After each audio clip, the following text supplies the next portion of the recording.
Hey guys, what's up? It's Alex or Nuzz here, and welcome back to another Road to Partyhat episode, the first one of the new year. This episode is going to have a lot of stuff in it and is going to throw back a little to our first ever episode of this series. I thought I'd start 2022 off a little different and change around the thumbnail and try to make it a little bit more simple but still interesting for Road to Partyhat. I just wanted a change for it, so let me know if you guys like it. And yes, that is a golden Partyhat in the thumbnail, but I do plan on changing that out for a different color to better signify this series. I just couldn't for the life of me find anybody to lend me one, so that should be changed as well for next episode. So let's get into a very fun episode, and thank you to everyone that has followed my journey to a party hat since I had no money and no subscribers to where we are now. Thank you so much, and let's get into it. It's a new year, but some things never change. We're going to be doing the giant oyster as we usually do to potentially get a big drop or a die. One day it'll happen, but I've been saying that for the past 25 episodes, so not sure if it ever will. Some of you actually were asking about what the giant oyster actually is. Well, if you weren't aware, the Giant Oyster is actually a monthly distraction and diversion that's accessible after you complete Beneath Cursed Tides quest, and it's basically a big old oyster that has a bunch of loot in him, and you can claim it once per month, or actually claim it twice per month if you do happen to have monthly D&D reset tokens. So you basically come here and you fish the seaweed and grab the kelp. You get farming XP and fishing XP from doing this, and it's actually a pretty sizable amount, so it's definitely worth doing, although you're not really doing it for that, but it's pretty good. And you actually get treasure trail rewards from the oyster, anywhere from easy to elite clue rewards. So I've seen quite a few people get huge dies worth billions of GP from this oyster, so make sure that you do your giant oyster every month. So usually it goes actually more like this. So yeah, you don't usually get the big die, but the chance to get one and that potential makes it worth doing, along with the XP. And I have gotten quite a few fortunate components and an easy 3 to 5 mil from doing this, so it's definitely worth it to do every month, but no luck for us this time. Maybe an episode like 80 will get a die or something. Have you guys ever gotten a die from the oyster? I'd be interested to know how many of you have gotten anything crazy. Let me know. Alright, so next I did something kind of interesting. So if you guys remember last episode, I bought an Eldritch crossbow. I bought it for 2.8 billion GP, and I've basically been doing, a ton of Arch-Glacier. Well, I just realized that I have been using ranged basically for almost the entirety of Road to Partyhat. When Raksha was released, I did months and months of Raksha with ranged. I did months and months of Arch-Glacier with ranged. I did Elite Dungeons with ranged. I basically have done everything with ranged. And as you guys probably know, Magic has changed a ton in the past year, where it's actually really good, and I honestly miss doing it because there's some bosses that I really want to do, but that are either, a little bit too difficult to do with range or not primarily range. Bosses like Telos, Hard Mode Zuck is something that I want to complete. I also want to do some more Carapax solos or learn to Carapax solos since I've never actually soloed Carapax. So I did something that you probably shouldn't do, but I'll give my reasoning. I sold the Eldritch crossbow. So this does not mean I'm not going to range anymore, and this does not mean I won't buy it back. Basically, I still have a full range setup. I have full Serenic, I've got an EOF, I've got Fleeting Boots, Nightmare Gauntlets, I still have a Saren Godbow, I've got Greater Ricochet. The only thing is I'll buy back Ascensions probably, which is what I use basically, for the past 24 episodes, and they work just fine for every boss. But this way I can kind of have a mage and range style, and the thing I'm gonna buy with this money is gonna be pretty cool and open up a ton of new possibilities for this series, and just to change it up because, I've done so many Raksha Glacier that I just kind of want to switch it up. I think we all need that sometimes, and I'll get to learn a new style again since I haven't used Mage for like over a year, so I think it will be pretty fun. So when it came to the Eldritch crossbow, I actually bought it for 2.8 bill, and right now it's going for like 3.2 to 3.3 bill. So by selling this, not only will I open up the possibility of using Mage and still be able to have a range setup, but I will also make a good 400 to 500 mil profit, which is better than I expected. Now, don't worry, I know I have chroming for Equilibrium 2 on the Eldritch Crossbow. I basically made sure that I could level it to 15 and get an equipment separator, so I have that chroming for my Ascensions when I put it on there and buy those back. So we did not lose the perk or anything. We actually profited 500 mil, and now we're gonna go buy the thing I've been wanting to buy all this time. So maybe you guessed it, but I decided to go and buy Crypt Bloom. Now the reason I wanted to buy Crypt Bloom is because it can be used at so many different places. It can be used to AFK a ton of bosses, which we're going to get into in this video, which makes great money and is also super chill. But it also has a ton of applications for high level PVM. Solo Carapac, most people use Crypt Bloom there. It's a very chill way to learn to solo, and of course Solo Carapac makes a ton of money. And then also hard mode Zuck, which just has huge use there, and then it's just all around really good tank armor. But not only did I buy Crypt Bloom, I also ended up buying dual wield seismics too, which if you know anything about the magic market, dual wield seismics is like 1.4 bill. Yeah, pretty insane for a tier 90, seeing as there's tier 95s available. But they are dual wield, and the reason they're so good is because greater concentrated blast is just so overpowered. So I did buy these seismics. I had seismics like over a year ago for like 200 mil, so the fact that I'm paying 1.4 bill now is a little bit crazy, but I think it will be worth it, and I'm super excited for the new content that I'm going to be posting on Road to Partyhat with all the new bosses and possibilities that I can do. So we did end up spending quite a bit. We spent, I would say about 3 bill or so on this gear, which is quite a bit, basically swapping our Eldritch Crossbow for full Crypt Bloom, except I didn't buy the gloves, and then Seismic, Wand, and Orb. So we spent basically our whole cash stack, but now we're going to get into some awesome stuff with this. So if you don't know about the Magister is a boss that I've done a ton of on my account. I have over 3,000 kills, and it's something I did on the first episode of Road to Partyhat to try to make money. Now, believe it or not, the Magister is still really good money, and you can actually AFK the Magister now, and that's what I'm going to be doing a lot of with Crypt Bloom and making a ton of money. So we're going to get into some kills of the Magister. So for the Magister, you have to use a key to the crossing every kill, which of now goes for about 150 to 200k or so, and every time you kill the Magister, you have a chance at getting phylacteries, which are dropped at a 1 in 18 or 1 in 17 drop rate if you have luck of the dwarves, and these contain little scraps, and these little scraps can be used to make the tier 92 Kopesh. But that used to be the main moneymaker, but that's not even the main moneymaker now. Now the Magister actually has always dropped Vital Sparks, but Vital Sparks are used to make the Limitless Sigil, and the Limitless Sigil is going for a ton of money, over 600 mil, which makes Vital Sparks very good of a drop. And you can use Vital Spark drop enhancers, which are sold for Dungeoneering tokens, to double your Vital Spark drops. So this is going to be where a lot of our money is coming from as well, and the keys are pretty cheap nowadays too, and you can now AFK with Crypt Bloom. You can even AFK, I think, without Crypt Bloom, but Crypt Bloom makes it really chill, and I actually made a guide on AFKing the Magister with Crypt Bloom that I'll link below or in the description if you want to go check that out. But it was so nice to basically just click and forget and AFK with this Crypt Bloom. It shows just how far Mage has come, and it was really cool to just do that and chill for a bunch of phylactery drops, a bunch of Vital Sparks drops, and I ended up saving up basically all my phylacteries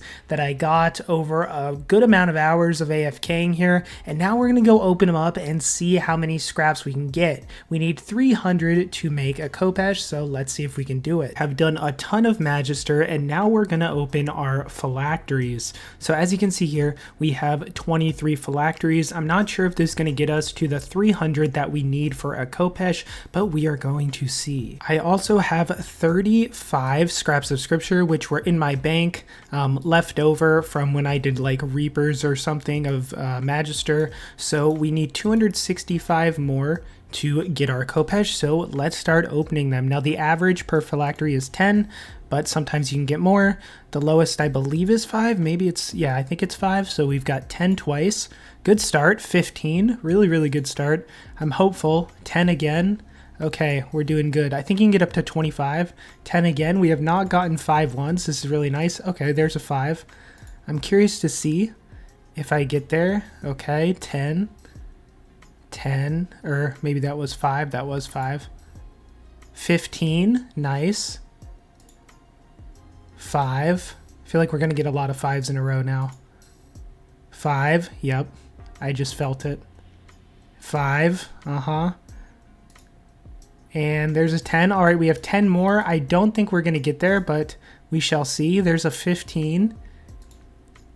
There's another 5. There's another 5. At this rate, we are definitely not going to get there. There's a 10.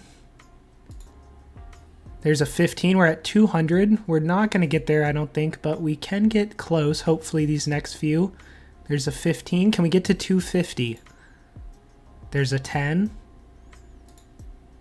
There's a 5, and the last one, a 10. All right, 245, so we need 55 more scraps. That shouldn't take too long, so let's go see if we can knock that out. All right, guys, so we are back, and I did a little more Magisters, so unless we get really unlucky, I opened a few, and now we have 5 more, so we should get enough for a Khopesh. Unless we get 5 every time, let's hope not. 5, 5, 5, 10. Come on, don't do it to me. Okay, there we go. Ooh, I was kind of worried there. I was really getting worried there. Okay, so let's go make the Khopesh and see how much profit we made. Khopesh here, restore the scraps, get a blessing of sand. We have to make all of the different blessings here. So we have to make all 3, and then we can use these to craft the tier 92. So I ended up paying about 55 mil for this offhand, so we did have to pay a little bit, but there we go. And now we're going to take a price check. So the main money that you make from doing the Magister is, of course, through the Khopesh. This actually is selling for a bit more, so we'll see afterwards. But 247 mil, I think it goes for around 280.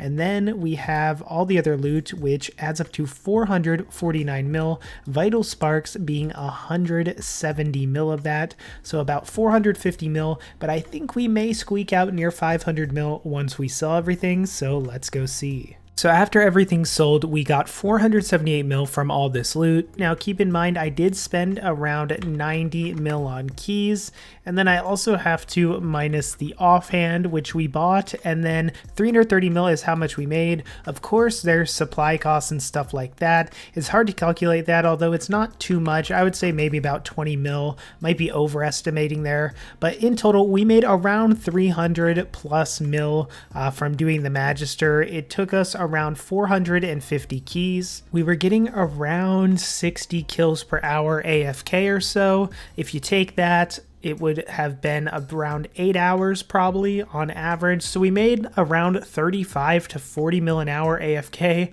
which was really good. I did get a little bit lucky with the phylacteries, as I got a real decent amount for how many kills. It probably should have taken me a little over 500 kills and not 450. But all in all, for an AFK experience, I'm really happy with the money I made, and I think we're going to be able to put it to some good use soon. So something else I ended up doing, I actually ended up getting my archaeology level up quite a bit, and a lot of this was actually from the lamps I could buy every day from my oddments, because that Christmas promo gave everybody so many oddments. But there's a lot of relics that I don't have, so I decided the next few episodes I'm going to try to go and get a bunch of them. So I decided to go get the Death Ward relic, which required me to get an artifact first. And then basically I had to go and restore this artifact and then take it to Armadil, and Armadil would give me a ring, which I could then offer to the Archaeology Shrine and basically get the Death Ward relic. Now the Death Ward relic is something that makes Magister really nice, because it basically kind of reduces the damage you're taking. And it's something that I'm going to use with Crypt Bloom, especially when doing like hard mode Zuck, which is something we're going to actually focus a lot on in the next episode, because now that I have Crypt Bloom, I have this Death Ward relic. I think I can take a ton of damage, especially with Animate Dead, so it's gonna make for a pretty overpowered combo. So I ended up doing some necks. This was before I sold the Eldritch Crossbow, and I only wanted to do it because I wanted to refresh my mind for the next guide that I made. I have done a ton of necks, so I knew basically how to do it. I've done over 800 kills, but again, I just wanted to refresh myself a little bit on some of the strategies. So I ended up actually getting a drop here, which is something that I do have on my log already. I actually have a bunch of them, but I thought I'd show it nonetheless, which was Virtus Gloves, because hey, it's a little bit of money and it's a decent drop. I also had been doing some Archglacier with the new Tablet of Het to try to desperately get that last core for the log that I needed.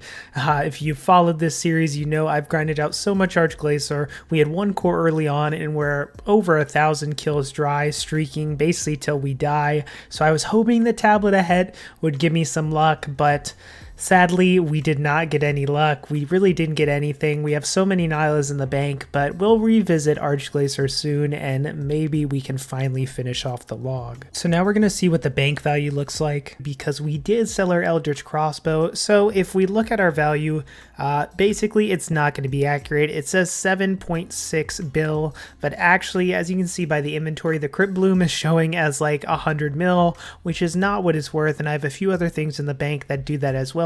So after adding it up, we are officially for the first time over 10 billion in bank value, which is super amazing. It's just crazy that we're here, and I know a party hat is still a long ways to go, but my goal for this year is to get a party hat by the end of this year, finish out the series by 2023. So if you like these videos and you want to join me on my road to party hat, make sure you subscribe and turn on your notifications so you always get all these episodes right when they come out. But yeah, we're at basically 10 bill now, and let's take a look at some of my logs and what I want to accomplish in the next episode, because next episode we're going to be taking this Crypt Bloom to a lot of different places. So looking at the logs, we have 1,521 hard mode Archglacier kills, and we're still missing that last core. So that is something that we will do eventually. Something I've been doing as well is some AFK Gregorovic. We just need the pet and a few other drops. So that might be something that we look at. And then Karapek, all my kills are duo. So we are going to learn to solo Karapek with this new Crypt Bloom, and you can get some huge drops, and this is where our bank can rapidly increase in value. Just, you know, finishing this log might double our bank, so that would be really insane. And then of course I do want to do hard mode Zuck. I have no hard mode Zuck kills, and I'm kind of a noob. I mean, I guess I'm not a total noob, but I'm definitely not like an elite PVMer. So this is something that I really want to do, because any of these drops are really good. We haven't gotten any from normal mode, so being able to push myself to do some hard mode I think is going to be really fun. And then of course, I think I'm going to be doing some Croesus as well. And then I'm also going to be looking at some ways to use this Crypt Bloom and just essentially kind of learning the magic style again, since it's been so long since I've used it. And yeah, I think this was a fun episode. It was less about, you know, a ton of big drops, but more about showing you guys kind of the progression that I'm making with switching to a new style, unlocking new things, you know, testing out stuff. I want to bring that into my videos more, show you guys, you know, a bit of stuff other than just constant boss drops, because that'll allow me to put this out more often for you guys, but also make it kind of more interesting and show you kind of how I think about things and just my general progress in things other than just money. So let me know what you guys think below. Would you have kept the Eldritch Crossbow, or would you have gone for the Crypt Bloom setup, but then also being able to have Ascensions and a range setup too?